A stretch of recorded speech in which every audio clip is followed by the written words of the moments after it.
Welcome to sports. I'm Kayvon Izami. So happy to be back talking sports with all of you. And it's the perfect time to do it because college football kicked off tonight. And I'm talking real college football, week 1 games, which we're going to get into. High school football week 2 is kicking off tomorrow. We've got soccer going on and we've got NFL starting a week from today. Lots of fun happening, and that's where we're going to start with our week 2 power ratings for high school football. This is WOAY power ratings, and I want to be very clear, this is just for teams in our area, okay, in our viewing area. It's our power ratings made by me here at WOAY for our teams in our viewing area. And we start out with our Class AAA Week 2 power ratings, where we start with Princeton at number 1. Princeton had an incredible first week showing, going 49-0, a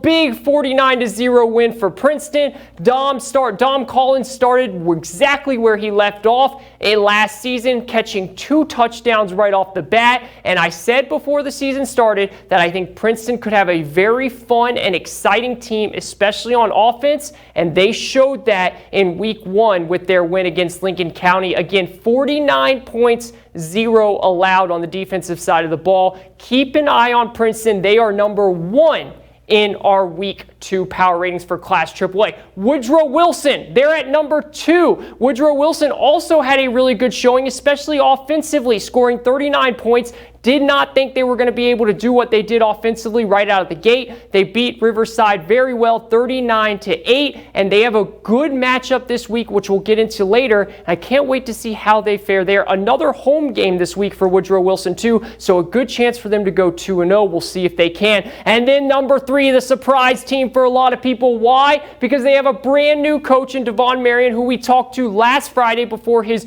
opening game as the head coach of the Oak Hill, and he came out and won, but he did it in such an impressive fashion. This game was remarkable in so many ways.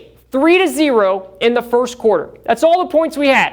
Going into the fourth quarter, still 3-0. There was no other points scored until the end of the fourth, when Oak Hill rattled off 2 scores, came back and won 14-10 at the end of the game, and got Devon Marion's first win as a head coach. And Oak Hill is now sitting at 1-0. But guess who they host this week?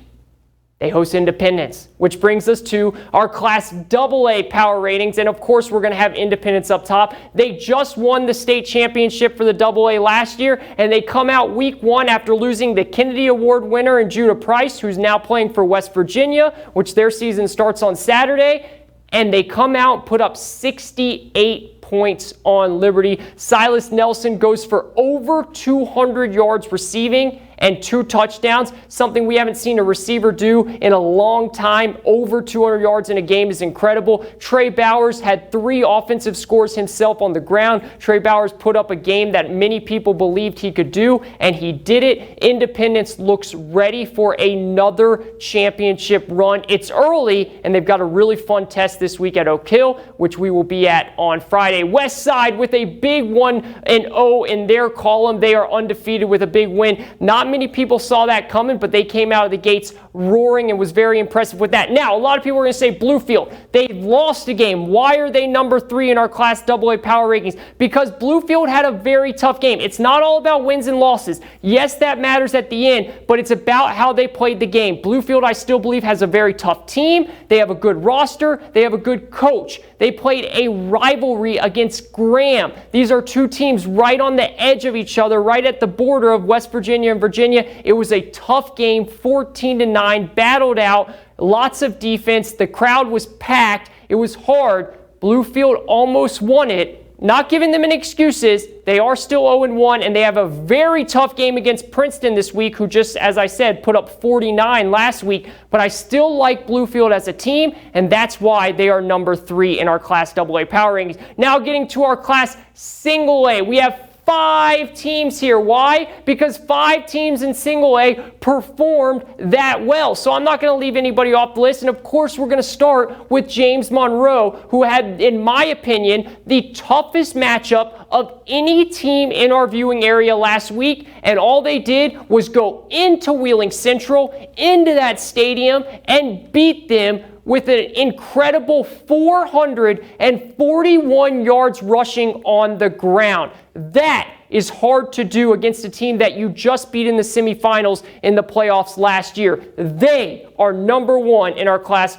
Single A rankings. Greenbrier West, really impressed with their defense. They had a good win. Midland Trail showed some offensive power that not many people were sure they had, and they showed it. Midland Trail is going to be a really fun team this year. And Summers County, Ryan Oliveros, the player of the week in many people's eyes. The guy went for over 100 yards receiving, over 100 yards rushing. Over 100 in both those categories in his first game. Incredible game for Summers County. They beat Pikeview and they take on Nicholas County this week, which will be a very fun game. And then to round it out, Meadow Bridge at number 5. Those are our WAY Week 2 football ratings for Class AAA, Class AA, and Class A. We will do those every single week as we move on to the season. Now, college football is back. I feel like that's all I need to say. I didn't even feel like I needed to put anything else up there because everybody knows college football is back, and that's so exciting.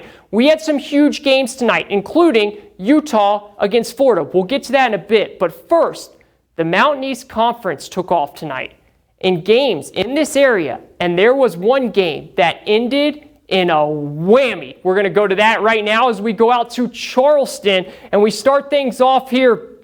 First thing early on, it's still 0-0, and Gannon looks like they are going to score, but Rashawn Morris says no siree as he picks off in the end zone. Now, this is where the drama starts, so he keeps it 0-0. 4 minutes left. Charleston is down 4. But Javonte Howard says not so fast as he finds a wide open Marquand Heron for the touchdown. Charleston takes the lead, and Charleston goes on to win 22-13. Now we go out to Utah. Oh, isn't that a beautiful sight right there? College football is back. Utah didn't have their starting QB Cam Rising for the game, but backup Bryson Barnes does not care. The very first play of the game for Utah's offense, and Barnes throws a 70-yard bomb to Money Parks. His name's Money because he finds the end zone. What a start for Utah and backup QB Bryson Barnes. We go to the second quarter now. Florida down 7-3, but they're driving. Grant Mertz in shotgun. He drops back. Doesn't see anything, so he takes off. He's heading to the sideline. Someone called a hit stick patrol because this one qualifies. What a hit. The ball falls out, but it stays out of bounds, so Florida keeps possession. Florida can't capitalize, though. They missed the field goal. Still 7-3. Now Utah driving. This time it's Nate Johnson who keeps it. He runs down the seam on the left side, evades a tackle on his way to the end zone. 7 more for the Utah Utes. Florida now trailing 14-3. Trying to get anything going on offense, but Cole Bishop won't allow it. He comes off the edge and sacks Graham Mertz. Now right before the half, Utah going for a 51-yard field goal, and Cole Becker makes it look easy. The Flying Red go on to beat Florida in a big Week 1 game. That is just the start of college football, as we have a load of games on Saturday, including West Virginia heading to Penn State. We've got Marshall, we've got Virginia Tech, everyone's playing, and we've got a bunch of games going on Friday for high school football, which will take care of it all on Fabulous Football Friday. That does it for sports. We'll be back with more right after this.